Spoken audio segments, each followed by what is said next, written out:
বিয়ে করে প্রতারণার শিকার যুবতী। আইনের দ্বারস্থ হয়ে বিষয়টি জানাজানি হতেই আদালত চত্বরে যুবতীর ওপর হামলার অভিযোগ স্বামীর বিরুদ্ধে। গত 31 মে আমরাই দেখিয়েছিলাম বসিরহাটে যুবতীকে প্রেমের জালে ফাঁসিয়ে সর্বস্ব লুট এক যুবকের। এই খবর এমএস নিউজ বাংলা চ্যানেলে প্রকাশ হতেই বেরিয়ে আসে যুবকের আসল রূপ। বেজায় চটে যান ওই যুবক। তারপরে আদালত চত্বরে যুবতীর ওপরে চলে আক্রমণ।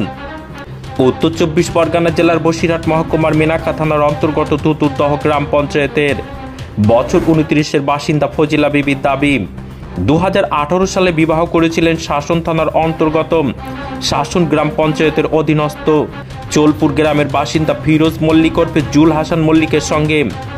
তারপর ধাপে ধাপে প্রায় 16 লক্ষ টাকা ওই যুবতীর কাছ থেকে হাতিয়ে নেয় ওই যুবক। প্রতিবাদ করলে জুটত মারধর, এমনকি পেটে লাথি মেরে পেটে থাকা সন্তানও নষ্ট করে দেয় ওই যুবক। পাশাপাশি ওই যুবতীর বাম চোখে মেরে চোখ নষ্ট করে দেওয়ারও গুরুতর অভিযোগ রয়েছে। ওই যুবতী বিচার পাওয়ার আশা শাসন থানায় লিখিত অভিযোগ দায়ের করেছিলেন। ওই যুবতীর অভিযোগের ভিত্তিতে শাসন থানার পুলিশ একটি মামলা রুজু করে ঘটনার তদন্ত শুরু করে। মূলত সেই মামলার শুনানি ছিল চলতি মাসের 3 তারিখ বারাসাত আদালতে। সেই মতো ওই যুবতী আদালতে হাজির হন। তারপর যুবতীর অভিযোগ, আদালত চত্বরে ওই যুবক তার পরিবারের লোকজনকে নিয়ে যুবতীর উপরে হামলা চালায়। ওই যুবতী তৎক্ষণাৎ সেখান থেকে নিজেকে বাঁচিয়ে বারাসাত থানায় একটি লিখিত অভিযোগ দায়ের করেন। অভিযোগের ভিত্তিতে বারাসাত থানার পুলিশ একটি মামলা রুজু করে ঘটনার পূর্ণাঙ্গ তদন্ত শুরু করেছে। ওই যুবতী আরও জানাচ্ছেন, বিচার পাওয়ার আশায় শাসন থানার পাশাপাশি হাড়োয়া মানবাধিকার সংগঠনের কাছেও একটি লিখিত অভিযোগ দায়ের করেছিলেন। মূলত বিষয়টি প্রকাশ্যে আসতেই সেই আক্রোশে তার উপরে হামলা চালায় বলে দাবি করেছেন ওই যুবতী। বারাসাত থানায় অভিযোগ করার পাশাপাশি আজ আবারও হাড়োয়া মানবাধিকার সংগঠনের অফিসে লিখিতভাবে অভিযোগ দায়ের করেছেন ওই যুবতী। মানবাধিকার সংগঠনের কর্মী সালাউদ্দিন মোল্লা জানাচ্ছেন, এটি একটি জঘন্যতম কাজ এবং যথাযথ আইনত ব্যবস্থা নেওয়া দরকার এবং ওই যুবতীর নিরাপত্তার দাবিও করেছেন। পাশাপাশি যুবতী যাতে ন্যায্য বিচার পায় সেদিকেও আইনের কাছে আবেদন জানিয়েছেন তিনি। শাসন থানার অন্তর্গত চোলপুর গ্রামে বাড়ি, উত্তর 24 পরগনা চোলপুর বারাসাত 2 নম্বর ব্লকে বাড়ি। আমার সঙ্গে পরিচয় হওয়ার পরে বিয়ে হলো। বিয়ে হওয়ার পরে সংসার করছিলাম। সংসার করতে করতে ও আবার একটা মেয়েকে বিয়ে করে। বিয়ে শুধু বিয়ে বলে না, ও আরও মেয়ের সঙ্গে যেহেতু সম্পর্ক করে, সেই সম্পর্ক জানতে পারলে আমার উপরে অত্যাচার করে, মারধর করে, একদম সম্পূর্ণ পরিচয় গোপন করে। ওর নাম হলো জুল হাসান মল্লিক। ও আমার সঙ্গে নাম দিয়েছিল ফিরোজ মল্লিক। দেওয়ার পরে আমি যখন জানতে পারলাম যে ওর পরিচয় এই, যখন আমি বললাম যে তোমার তো পরিচয় এই, তোমার ঠিকানা এই, যখন বলি, ও আমার উপরে চড়া হয়ে মারধর করতে থাকে বা আমাকে একাধিকভাবে নির্যাতিত করতে থাকে। আমাকে কোনো ভরণ পোষণও করেনি। একাধিকবার শুধু আমার কাছ থেকে টাকার প্রচারিত করেছে। 14 লক্ষ টাকা নিয়েছে ক্যাশ, লোন নিয়েছে, আর 2 লক্ষ টাকার গয়না নিয়েছে। নিয়ে সব মিলিয়ে 16 লক্ষ টাকা ও লুট করে চলে যাওয়ার পরে যখন আমি জানতে পারি, একাধিক মাছের খোরাক, ভেড়ির জন্য মাছের খোরাক কিনে পাঠিয়েছি, আটা কিনে পাঠিয়েছি, রেশনের চাল কিনে পাঠিয়েছি, যতগুলো দরকার সংসার করার জন্য সব কিছু করেছি। যখন আমি প্রতিবাদ করি তখন আমাকে ধরে মারধর করে, মেরেছে। প্রথমে মাথায় মারে, মাথায় মারলে আমি একবার খুব অসুস্থ হয়ে যাই, তাতে ডাক্তার দেখায়। আর তারপর কিছুদিন পরে আমার মাথায় ফের মারে। মারার পরে চোখে আঘাত হয়। চোখে আঘাত হয়ে বাঁ চোখটা আমার নষ্ট হয়ে যায়। তারপরে কিছুদিন ওইভাবে থাকার পরে ফের সংসার করতে করতে আমার পেটে একটা বাচ্চা থাকে 7 মাস অন্তরকালীন। এবার পেটে লাথি মারলে বাচ্চাটা মারা যায়। রিপোর্ট করে দেখা গেল বাচ্চার মাথায় ব্লাড জমে গেছে। বাচ্চা সিজার করার পরে মরা অবস্থায় সিজার করে মারা গেছে। বাচ্চাও মরে গেছে, পেটের ভিতরেই মারা গেছিল। সিজার করার পরে বাচ্চা জীবিত ছিল না, মারা গেছিল।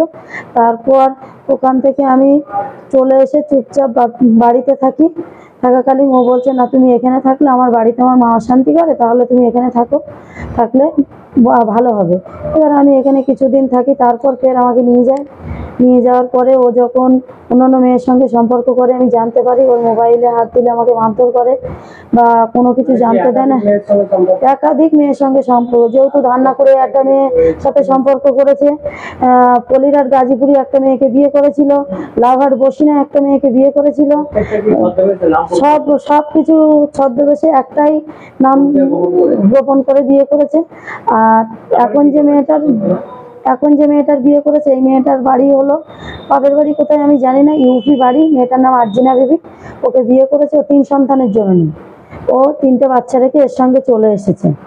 আসার পরে আমি জানতে পারলে, সন্ধ্যালিয়া একটা বাড়িতে ভাড়ায় থাকে, সেখানে আমি যখন যাই, জানতে পারার পূর্বে আমাকে খুব মারধর করে আমাকে ওখান থেকে তাড়িয়ে দেয়।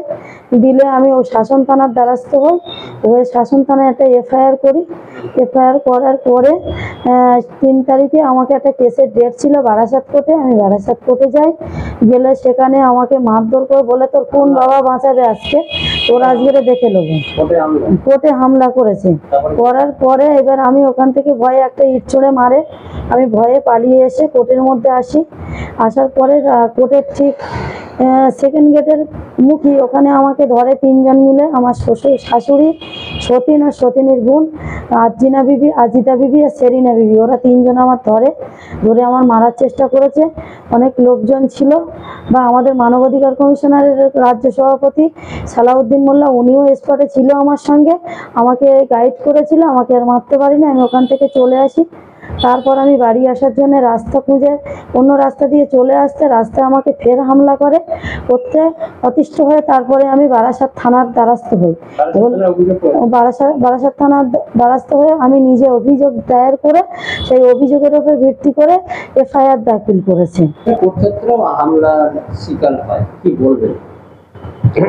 দেখুন, এই যে ফজিলা বলে মেয়েটি, যে জুল হাসান মল্লিক ছদ্মবেশী নাম, যার আসল নাম পরে জানা গেছে ফিরোজ মল্লিক। আসল নাম জুল হাসান, তো আবার কখনো নাম শোনা যায় জুল হাসান মল্লিক। এই যে নামের বিভিন্ন রকম তারতম্য বিভাগ, অর্থাৎ আমরা প্রাথমিকভাবে যেটুকু জানতে পেরেছি, এই ছেলেটির কাজ হলো নাম পরিবর্তন করে এক একটা মেয়ের কাছে এক এক রকম নাম দিয়ে, নামের পরিচয় দিয়ে তাকে মানে ভালোবাসা বা প্রেমের ফাঁদে ফাঁসিয়ে রোমিও সেজে তাকে বেশ অ্যাটাক করে নেয়। তার মনটা বেশ কি বলবো, তার মনটাকে বেশ নিজের কাছে টেনে নেয়। নিয়ে এর কাজ হলো তার কাছ থেকে কিছু টাকা পয়সা হাতিয়ে নেওয়া। টাকা পয়সা যখন তার শেষ হয়ে যায়, আমরা মোটামুটি যে খোঁজখবর নিয়ে এই পর্যন্ত জানতে পেরেছি, তাকে যে কোনোভাবে এই জুল হাসান মল্লিক বা ফিরোজ মল্লিক, যাই বলেন, নামের বিভিন্ন রকম ব্যাপার আছে, হ্যাঁ, তাকে আস্তে আস্তে কি করে তার উপরে অত্যাচার শুরু করে, যাতে সে এই জুল হাসান মল্লিক বা ফিরোজ মল্লিককে ছেড়ে চলে যায়।